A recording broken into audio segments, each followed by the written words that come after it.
Welcome to the party. We're glad we all made it. Technology sometimes has us wondering if that's in fact true. So, anyway, we're super glad to be here, everybody.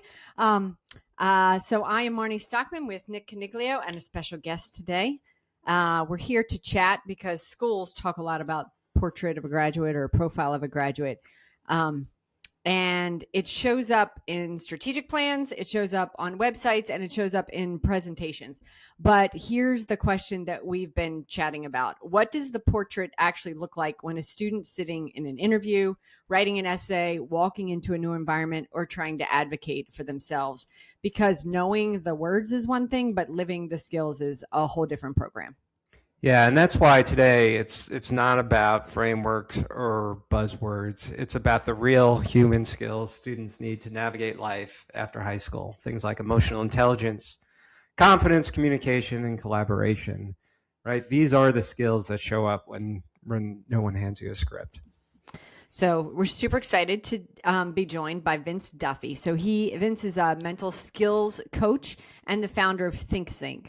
So ThinkSync, let me say that correctly. Zinc maybe was on the mind, trying to recover from colds.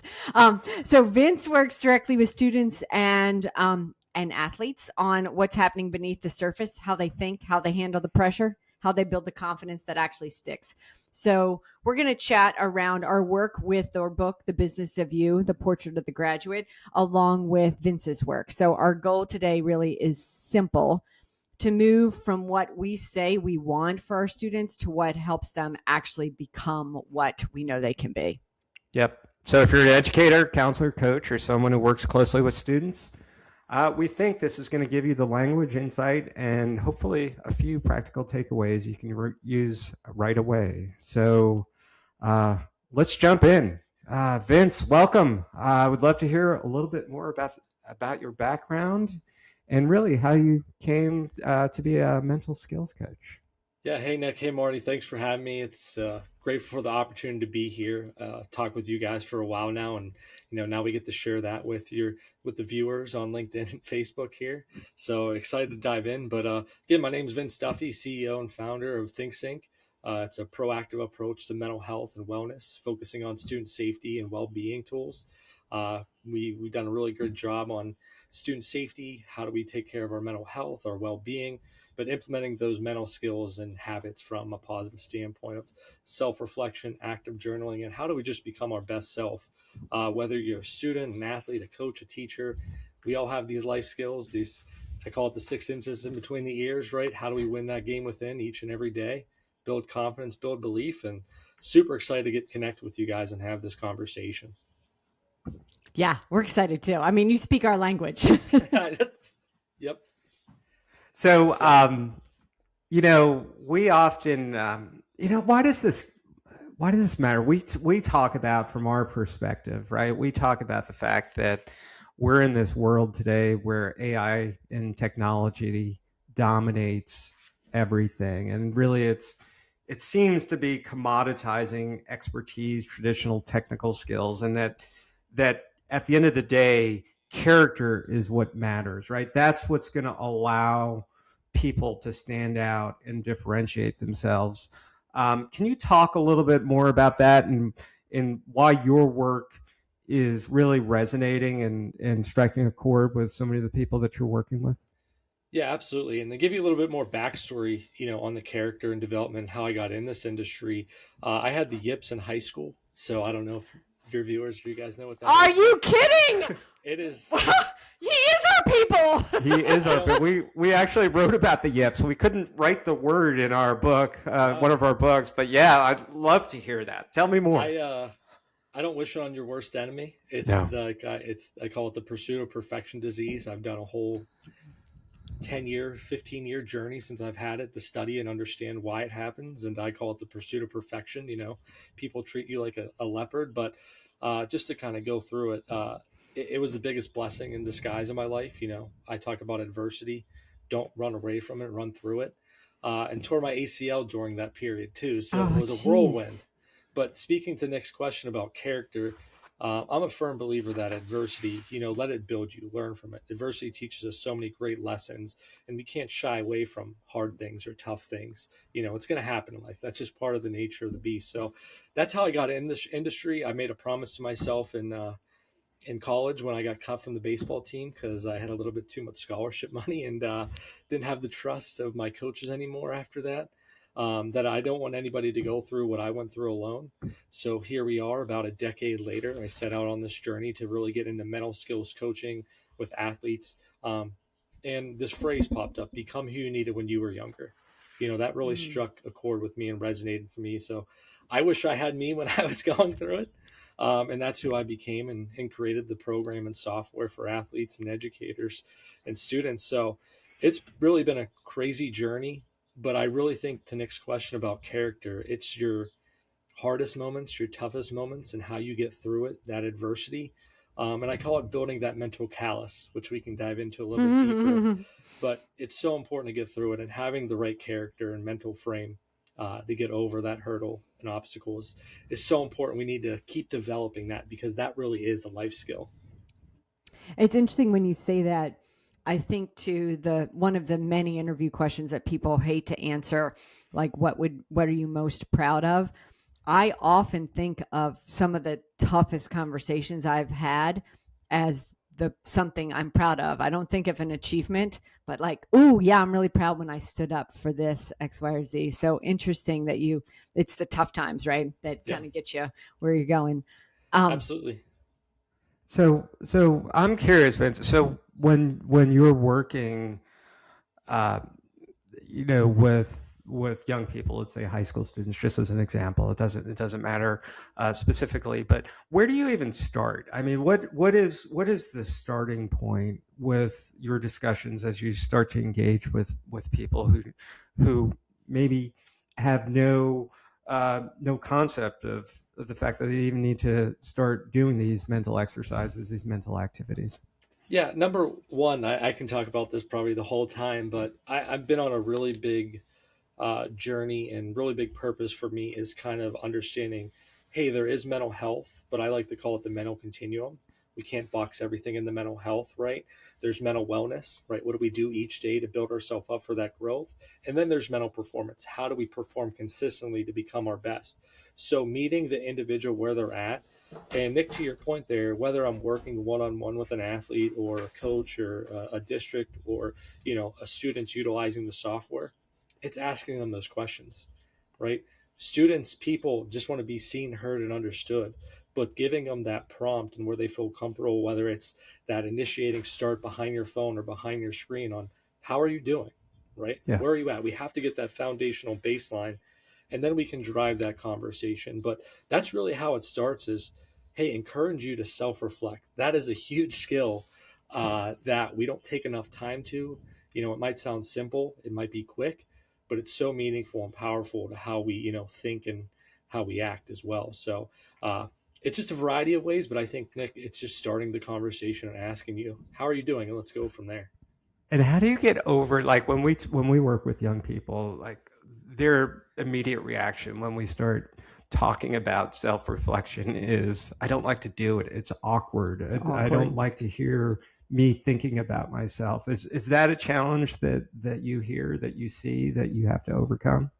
Yeah, absolutely. I think there's a huge learning curve in understanding what the power behind self reflection is. I always talk about we can't suppress our thoughts, we have to express them, whether that's verbalizing them in communication like we're doing right now, or getting a whiteboard, a sticky note, a piece of paper, and writing it down, right? That's a form of expression, getting our thoughts. I call it like a brain dump, right? We can't hold everything in our head all the time. That's where we get overwhelmed with pressure, stress, and get filled up with that. And we have to figure out a smart way, a healthy way to express those thoughts, feelings, and emotions. And the one challenge is we always revert back to the negative when something's wrong. But we have to continuously do this on a wellness habit, right? When things are going right, let's celebrate the good. Let's seek the good. We can't always revert back or wait till something happens and our life collapses or we're hit with adversity. We got to celebrate the good. So instilling that habit of how am I doing today? Or, we'll talk about what am I grateful for today? It's seeking and finding the good. That's a skill that we have to train our brain and rewire how we think as well. So I want to talk for a second about how we may have gotten here for students in classrooms. It was interesting. I was at a doctor's appointment and I was talking to an English supervisor about what we're working on, like helping kids talk about who they are, figuring out how they stand out, what makes them special, right? So the other side of your coin, or maybe a coin next to your coin, right? Not the exact same conversation, but similar. And she said, and we were talking about the reflection piece and how students need to do this. And she said, you know why all of my English teachers would agree with you and why it's a problem? And I said, no, I would love to hear your perspective. I taught high school math, so I'm not sure I know the answer to that. She said, when Common Core, or any state's particular flavor of that, came out, it is when everyone was just Googling an answer and students weren't checking where their work was coming from, where their answers were coming from. And so they wanted to fix that. So they made everyone support their work with cite text-based evidence. And I'm not sure that they've all learned where their citations are coming from. But when everyone had to start citing sources, they stopped asking them to reflect on their personal life as evidence of something having come true. So the schools literally have less in the curriculum where students are intentionally doing that work. And schools are teaching a lot of these soft skills, durable skills all of the time. But when students aren't making the connection for themselves, they're not realizing really where they are along that spectrum or along the conversation. You smiled like something came to mind. I think it's, I actually had it written down in my notes about the creativity of the human, how we're taught to just memorize, or, what's the right answer? I got to find it for a test score. We can get into process versus outcome and a number versus feeling. Like, I can go down that route, but I think the creativity on how you connect with something, right? You got to put purpose and passion behind it.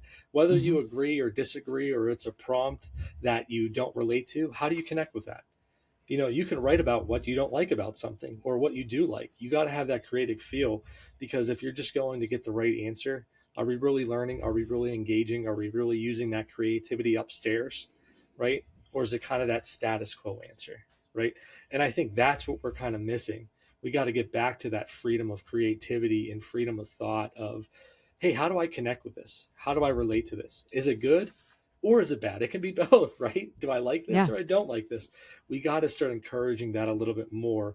I know testing is so important, but I can talk for hours about process versus outcome, and outcome is the number on a test. What's the process to get there that makes it stick, resonate, and connect? I love that. And you had mentioned that you were talking about, okay, how do I feel this? Do I like this? Do I not like this? Understanding what your emotions, how you react to things, right? And we often hear having a high EQ, high emotionally intelligent person. Um, you know, how do you get students to understand that and speak the language of and be able to engage in an emotionally intelligent conversation, make connections. There's so much to it, but I mean, like I find with hanging out with my son and the people around him, that's not the level of conversation that they are having, that young people are having these days, talking about how they actually feel about things. Is that practice? Is that training? Is there a path that you show younger people on how to actually do those types of things? Yeah, the first thing is simply putting control in the controllables. I know it might sound simple, but it is very difficult, right? What can we control, and understanding what can I control versus what I can't control. So controlling the controllables, right? Energy, attitude, effort. What can I control? Whether you're in the setting, whether it's on a sports field with the referees or the classroom, what's the questions to the test, right? We have no control, but we can control on how we react to things, on how we react, what other people say, what other people do. That's in our control, and how we react and respond, right? We think sometimes it's not, or we get overwhelmed and over emotional, right? But that goes back to that emotional intelligence, right? Being a rational thinker instead of an emotional thinker. But the more I can consume, the world around me with self or social awareness and how I react to it, what I control for self awareness, that's how I can respond, right? But too many times we're worried about what other people think, all the external controllables that make our decisions for us. Or, hey, I don't agree with that, but I don't want to talk about it because I don't want people to not like me, right? Or, examples like that all the time. So, and I go back to the creativity, having meaningful conversations. One, when we talk about emotions, it's always the negative. And I think that's the stigma that's holding us back from mental health. Like, what's wrong? The woe is me, why me? Why did this happen to me? Instead of why did this happen for me? Like rewiring your brain to seek and find the good or the lesson in it. But I don't think we're at that stage where we're wiring ourselves, right? This is our ultimate computer up here. And that's why I think we're not having that in-depth conversations, because, not to go down this tangent, but I'm a firm believer there's vulnerability should be private, right? That should be to your core for your people. But there's a level of transparency where you're willing to share, right? I think we've taken vulnerability to the extreme and we want to share and express everything to everyone. But at the same time, we have to understand people don't always have our best interests as well. That's where we have to be a little bit more transparent. I think having those meaningful conversations, with a close friend or a parent or, grandma, grandpa, versus like a confidant or someone, like, we have to understand who we're around and who we're telling that to. Because that's why I feel like we're shying away from those meaningful, deep conversations, because we're giving power to people that maybe shouldn't have it. And that's what's stealing our joy and our energy. And I think that really adds into our self and social awareness, that we really have to harness who has our best interest. What am I willing to share? And having those meaningful conversations. And I call it an empathetic ear. We can ask everyone how they're doing. Do we really mean it? Are we taking the time to listen? Maybe that person needed that 30 seconds, or maybe you needed it, right? Yep. Taking that emotional inventory is so important on how we express and react to the world around us. Went on a little tangent there. Sorry. No, that it brought up quite a few things, and I something in there in the vulnerability piece, right? There's a key element that you said. So vulnerability is what builds trust, but you can't just dump the vulnerability out there, right? Yeah, Yes. You go sprinkling all that out there without the intent to build a relationship or trust. You've just exposed yourself, and then you get super protective. Like, what happens then beyond that? You don't just get, trust has to build over time. And you do have to be vulnerable, but it's not like, okay, bearing soul, nice to meet you. Let me tell you all of the horrible things, and this should work out smashingly from here. Absolutely. It goes back to the analogy of, I call it, the 4 quarters versus 100 pennies. If you lose one, what's the value of it, right? And that's how you should recognize who I'm vulnerable to, right? Those 4 quarters, right? Versus, am I vulnerable to 100 pennies, right? And I lose one, what's the value of that? And that's how I look at it. That's how I teach. I'm not saying it's not important to be vulnerable, but be mindful, right? Have your antennas up, right? There's a time and place for everything. And that's where we're really going to have those meaningful, trustful conversations, as well, to what Nick pointed out there. So, I think, again, when I think about working with younger people, there's one end of the spectrum where, I think you mentioned this earlier, that they're just vulnerable about everything, right? They're almost too, there's a difference between, like you said, vulnerability and transparency.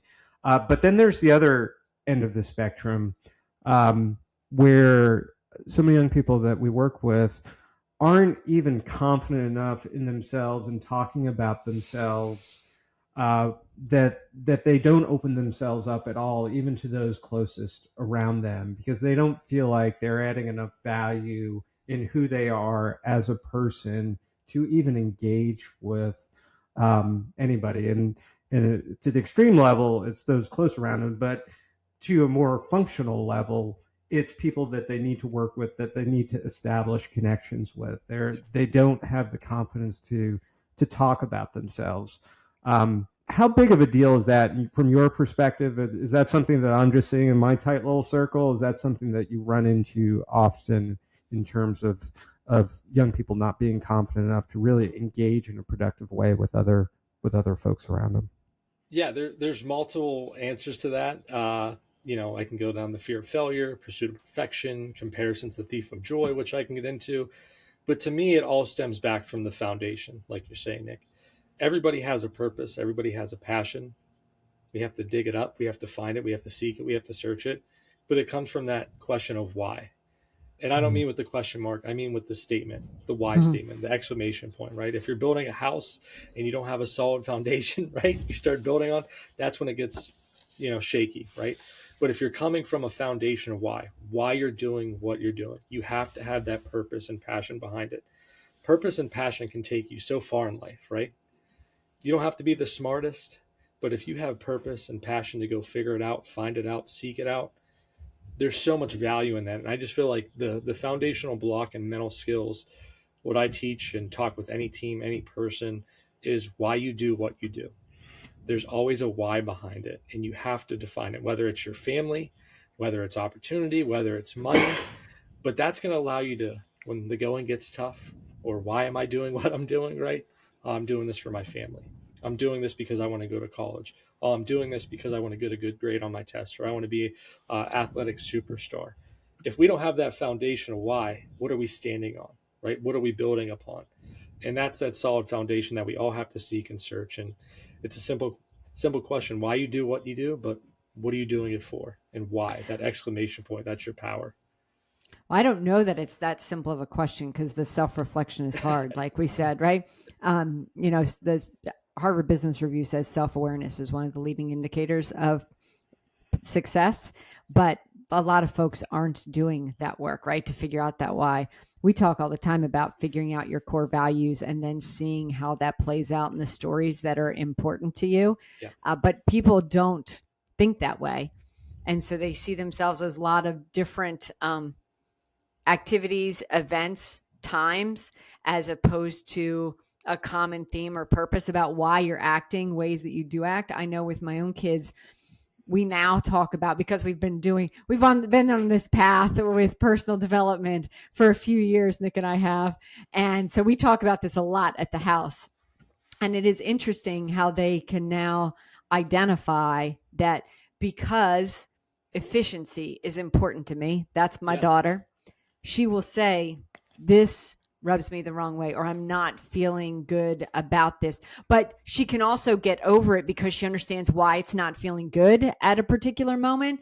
And then she also knows why is she a manic scheduler, right? Oh, well, because that feels like, because I'm efficient. So, I mean, and that's just sort of a silly one, but it goes to whatever your whys are. To your point, if you know them, you'll know how it works for good and evil, or to make you feel good or when you don't feel good, and then you can work through it. But if you don't understand it, you don't have a shot. Absolutely. It's that driving factor, right? That keeps you motivated. Yeah. And helping students figure that out is critically important. And when you do understand it, boy, that does bring confidence, not in an arrogant way, but just in like you walk into the room knowing why you're there and what you're bringing to the party. Like Nick was mentioning, we talk to so many students who, when we ask the question, would you invest in you? They don't know what value they're bringing to the table, and they definitely don't have the confidence to answer it. Yeah, before anything, I mean, whether it's school, athletics, job, you got to understand your strengths and what you're confident in, what you have belief in. And without those questions and posing that, like, we're just kind of roaming around and feeling, what is everybody else thinking about me, right? So we have to instill that confidence, and starts with that foundation, why you're doing what you're doing, and you got to give purpose and passion behind it. It's funny. We were just on another podcast earlier this morning, and we had floated the question around.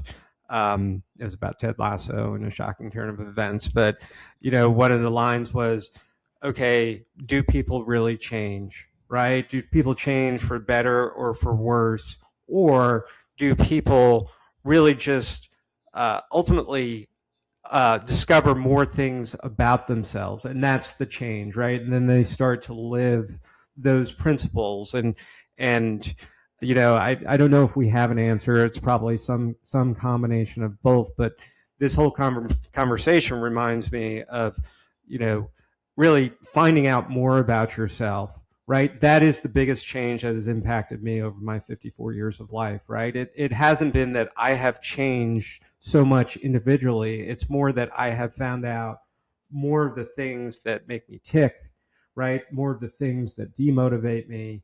And that has done more and has been a bigger impact on my success than almost anything I've learned academically, scholastically, in terms of specific skills. It's because it has helped me uncover really what my why is, and it's a combination of, okay, what gets me up every day in terms of wanting to do things, but understanding it's because of who I am, it's how I wired. That's what really motivates me, and as opposed to what demotivates me. So that was a crazy little side tangent there, but Yeah, I thought it no, was I applicable. like they say, the journey is the reward, right? Yeah. And that's one of the core things that I've reflected on and went through as life is, how do we keep getting better? How do we keep improving? And in mental skills, it's all about reframing, rewiring. If people don't like the word change because, like, maybe there's hesitation, or I don't want to lose things, right? We're holding on to something. Hey, you're just adjusting, you're just adapting, you're just navigating through life, right? So, like, just use those words, because words are so powerful with association and how we recognize and relate to them. But yeah, I mean, that goes into the process, Nick. I think it's a beautiful thing about the journey of life, right? It's part of the process. It's not the outcome that we're going So to. It's just the process about how do we get there. so you, speaking of journey, you brought up earlier about kind of your roots and being an athlete. Um, and people think of physical exercise as a regiment, right? Things I have to do every day. How hard is it for people to think of, mental activities, mental um, engagement as a regiment, and having to practice it on a very consistent basis? Is that something people get, or is that really a struggle for people to kind of grasp onto? I think there's a turning curve coming, right? Having conversations like this, opening up I like to call it the arena to mental wellness and mental performance, isn't just for high performing athletes or C suite execs, right? That have to be at their top of the game at all times. It can just be your daily life. I think there's a curve, but I think there's still that, I call it that anchor holding back from, I don't need this until something goes wrong. Yeah. But guess what? We're not practicing that habit. And to your point, it's as simple as, what are you grateful for? First thing you do when you wake up in the morning, and last thing you do before you go to bed. The attitude of gratitude. I'm a firm believer that gratitude's a simple power or superpower. So, what's one thing you're grateful for? That just resets your brain in perspective on the whole day, the whole moment. If you're going through the worst time in your life or the best time in your life, practice gratitude. That's as simple as a great mental skill to start with. So, and then I've kind of like coined the skill set of 1-3-1 defense against negative self-talk. Adding active journaling, self-reflection. But what's one thing you're grateful for each and every day? What are three positives? Because we have to seek and find the good. And what's one lesson? Not a failure, but Yeah. what's one lesson I want to improve into or get better at, right? So if we take that time, whether it's 30 seconds to write it down, 5 minutes, 10 minutes, or if you're stuck on it for an hour, if you just start with that 1-3-1 on your reflection on each and every day, that's that mental callus that I was talking about. That's the ability to seek, find the good, utilizing self reflection, active journaling, but also understanding why I'm feeling the way I'm feeling. And then strengthening, right? My journey, my path, my purpose on what do I got to do tomorrow, right? To be better or get better or to improve or have a good day. It just gives you that little second to pause and reflect. And it's very simple, but sometimes it's difficult. One other thing, too, when I work with athletes or teams or groups, I'll go around the room and I'll ask, how do you describe yourself to yourself? Say one positive thing. I am blank, right? What's one positive? You would imagine the amount of pause there is or how difficult it is to describe yourself and say one good thing about you. But if I would go around the room and say one negative thing about yourself, boom, instant, right? Because that's how we're wired. It's that flight or flight, that fear, right? That holds us back, that paralyzes. But we have to start with those I am statements. I am great. I am strong. I am positive. I am smart. Like those are little things that might sound silly, but like a sticky note on your computer tab or your phone screensaver that we look at every day, that's going to build that subconscious habit. So when things do go bad or adversity hits, guess what? We can rebound and respond quickly. I was in a room of 100 10th graders and had breakout sessions where they had to write a little tagline that included what their superpower was. And wow, did they not like to have to say that out loud.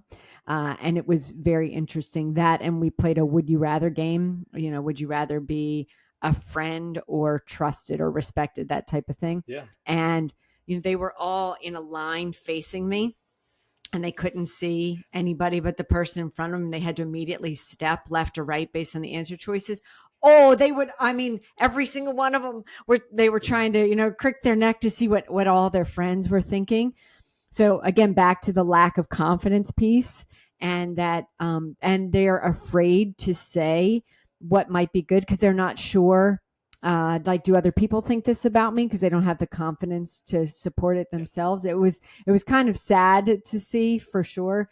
The one thing that I liked when you and I first met, you talked about the continuum, which you mentioned at the beginning of the show, which I think is critically important, because you're right. People don't think they need to do this until something has gone wrong, right?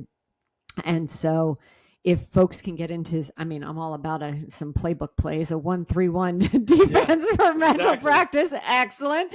But when they realize that elite athletes are doing this every day, and that is part of what makes them an elite athlete, or to your point, a C-suite exec, that they can see, oh, right, wherever I am, I can move forward, and there is a next level. I'm not finished just because I'm not in a crisis. Nope. Absolutely. There's a higher version of this. Absolutely. And the one thing that goes back to, like I mentioned before, is the comparison is the thief of joy. There's so much comparison with our youth and students that's holding each other back. And it goes back to, I think it's like how to be a leader, how to be your best self, have that confidence, because we're so worried about the external, what other people are thinking. We're so wired for clicks and likes, and I'm afraid to either be respected or liked. You have to make a decision on leadership, right? Oh yeah. And that comes from your confidence from within. And, we're too often our biggest critic. We can't understand or think about what other people are thinking, but we assume, right?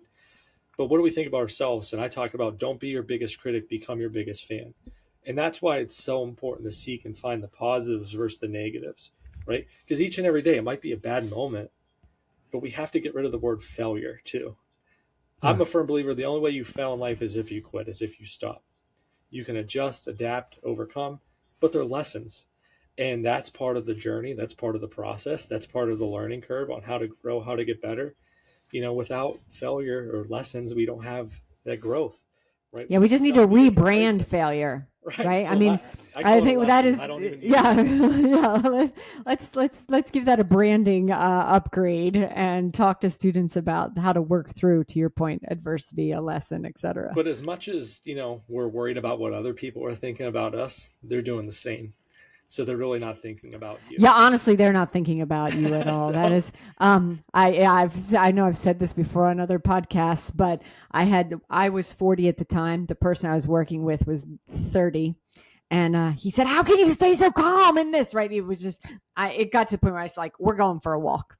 And he said, how can you stay so calm? And I said, when you're 20, you worry about what everybody thinks about you. And when you're 30, you don't care what anybody thinks about you. And when you're 40, it's delightful because you realize nobody was thinking about you anyway. So then you really have the freedom to just be you. And we need to help get that down to much younger understanding of, like, yeah, they aren't thinking about you. So maybe think about what value you can bring to the party, and it's okay. Absolutely. And I'm not a big, I love social media. I think there's a lot of good on it.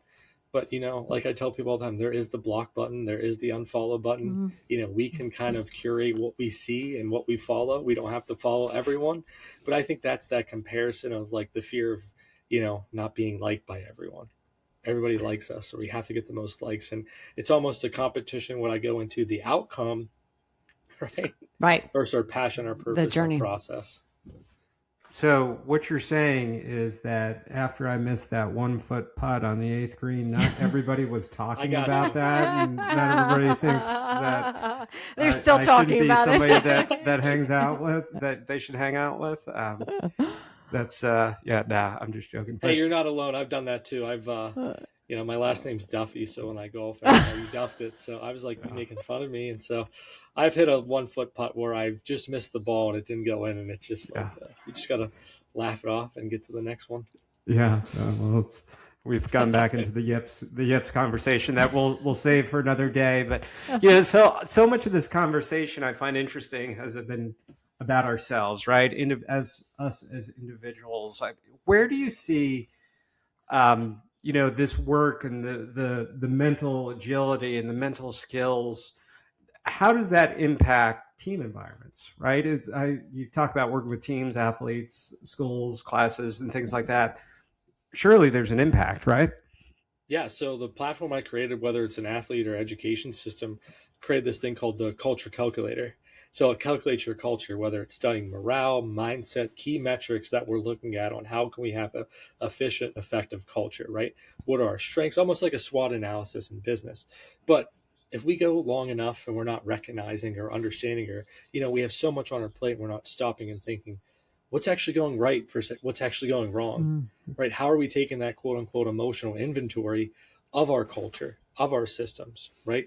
So with the program, it's like a monthly check-in reflection. I mean, you can see it daily or weekly if you wanted to, but from a team standpoint, culture, you know, I'm a firm believer teams and cultures are inside out now, right? It's not this top down effect where, hey, the coach or leader has a standard. This is what we need to do. Come join me, right? Nowadays in society, we have to meet every individual where they're at, not push them forward, but pull them along. And because we're all in a individualistic, we want it for how's this going to be the best for me? How's this going to help me? Right. And it's not like a negative thing. Like I'm not meaning like a me guy or a me thing. It's just more, that's how I learn. That's how I've been consumed, developed on. So great teams and cultures and leaders are meeting the individual where they're at and pulling them along to the standard. And for a lot of coaches, a lot of leaders, that's tough. Yeah. Right. I don't have the time. Why don't you get this? Why don't you understand this? Right. It's such a society shift where it's individualistic now, and you have to build from within, not this top down culture. And you're going to allow a lot of people to fall through the cracks or get frustrated or lack motivation because of that. I feel like it comes back down to what you said at the beginning from a culture perspective of the why. Because if you can communicate strongly your team why, right, and as part of the culture, then the individuals, if they understand themselves, they can see how they fit with a why. Same thing with businesses as they're hiring folks. If you truly understand the why of the company, your core value doesn't have to be the same as the company culture. Correct. You have to understand how it aligns and fits with. And so when you're doing this at scale, it is harder because you're thinking, wow, that's exhausting. I've got to get all 150 people that I've talked to. And no, you can create a compelling why and help them reflect on how their why aligns. And suddenly you're not doing all of the lifting. You're not pulling 150 of them one at a time that way. Absolutely. And I call it a culture of how are you? That simple phrase, that simple conversation, not for you just asking it, but you asking that for yourself. Like you just said, how do you align with it? You don't have to agree with it 100%, but what can I do to help me help the team or help the culture? And, with mental skills, it's all about reframing. So let's talk about a word. Selfish, right? When we hear the word selfish, it's negative. It's, oh, you're doing this for you. Well, I go back to the oxygen mask theory, right? Yeah. If you're not put putting yours that on mask first. on you first to help your team, help your group, if you're not doing that, right? If you're not showing up with the right energy, the right attitude for your team where you're dependent, right, on each other, then are you really being helpful to the team? Are you actually being selfish to what it actually means, right? So it's that oxygen mask theory on how you define being selfish, and it's being intentional with your actions, and it's what are 3 things that you can do each and every day that's going to help you be better tomorrow. Yeah. Right. Or win the day. Right. It's very simple, but it's overwhelming to a lot because it's like, oh, but if we just become intentional and process driven It simplifies a lot. It calms the nerves, the stress level, and allows you to focus on the moment instead of the past and the future. So I've had some parents reach out to me on Facebook literally as we speak. And it's interesting in thinking about this from a parenting perspective.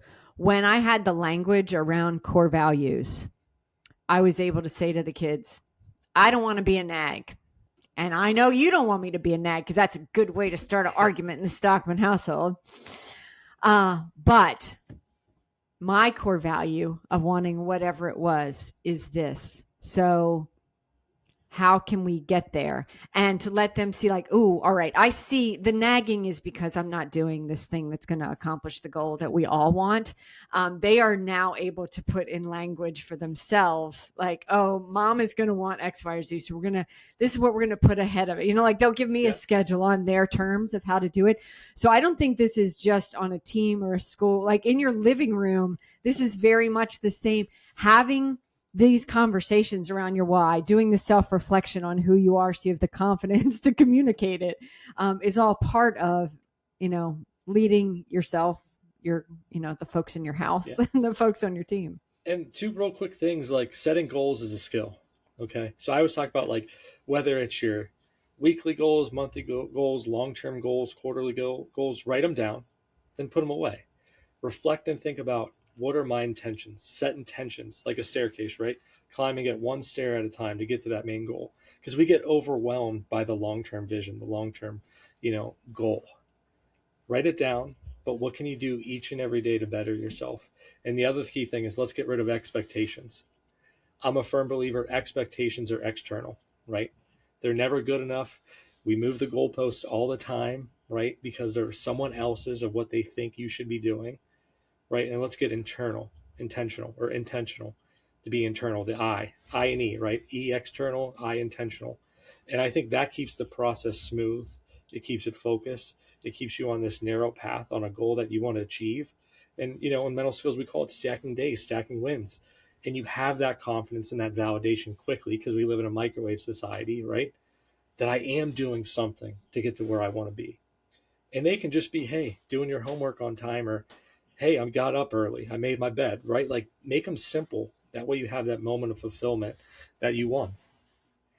So I think it's important, as we kind of wrap up time at this point, we opened with a title and talking about the portrait of a graduate, right?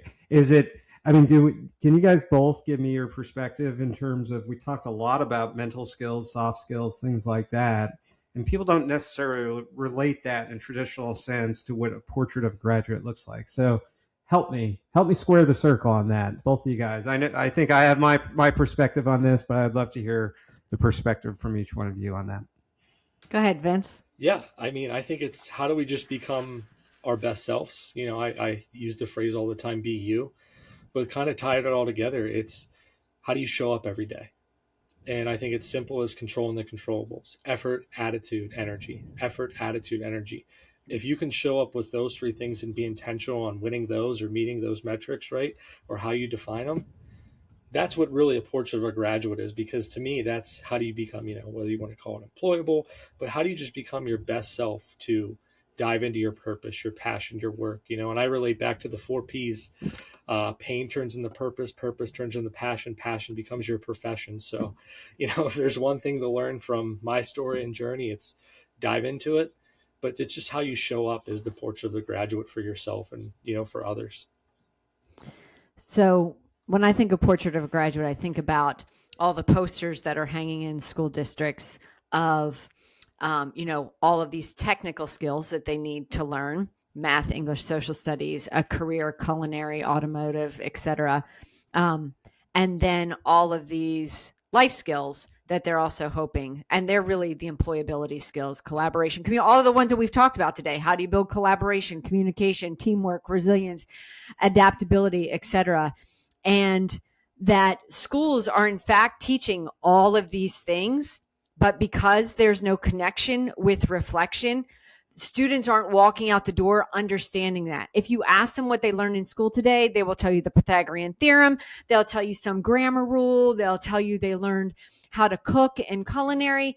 But what they're not realizing is in math, they were really learning problem solving and persistence and probably resilience. And in grammar, in English, they're learning not just grammar, but how to communicate, right? In social studies, they're learning systems of leadership. In culinary, they're learning teamwork. It's not just about cooking recipes. And I think that's the big disconnect of why we need to bring that self-reflection into the home, into the schools, into the kids' pockets, so that they can really, figure out these durable skills that are making them the well-rounded human that people want to hire. Nick said at the beginning, this is about, we're in the midst of a character revolution, right? And all of these automated skills, you're going to be hireable because of your character skills, but they don't realize that they've been developing them all along the way. Absolutely. Nick, what say you? I say you guys nailed it. And I think we're going to wrap things up. Vince, I would love for you to kind of share with people how they might be able to learn more about either yourself, ThinkSync, how they might be able to contact you. Would you mind sharing with our audience? Yeah, absolutely. For websites, thinksyncEDU.com. And then from the athletic side, it's edge90.com. And then socials are at VTD_edge90. So on LinkedIn, TikTok, Instagram, all social platforms with free content and tips. So I loved having this conversation and would love to do it again. Yeah. Thanks for joining us. We would definitely like to continue the conversation. Yeah. And Marnie, I believe that, I'll pop something up right here. We have a white paper and discussion on exactly what Marnie was talking about in terms of the portrait of the graduate, and we'll also include the links that Vince messaged if you just sign up on that form, or Vince just outlined. If you sign up on that form, we'll hand out those links in case you did not have a chance to write it down. I'll put it up there one more quick second. I will post that on LinkedIn as well, so that folks that are there, and I'll go into the Facebook group and do the same. It's hard for me juggling all the things at once. Technology. I'll make sure everybody sees it. Yeah. So again, Vince, thank you so much for joining us, and this has been a great conversation. And everybody, please let us know if you have any questions and download those resources. We'd love to keep up the conversation. Thank you so much. Merry Christmas and happy holidays, everyone. Absolutely. Same.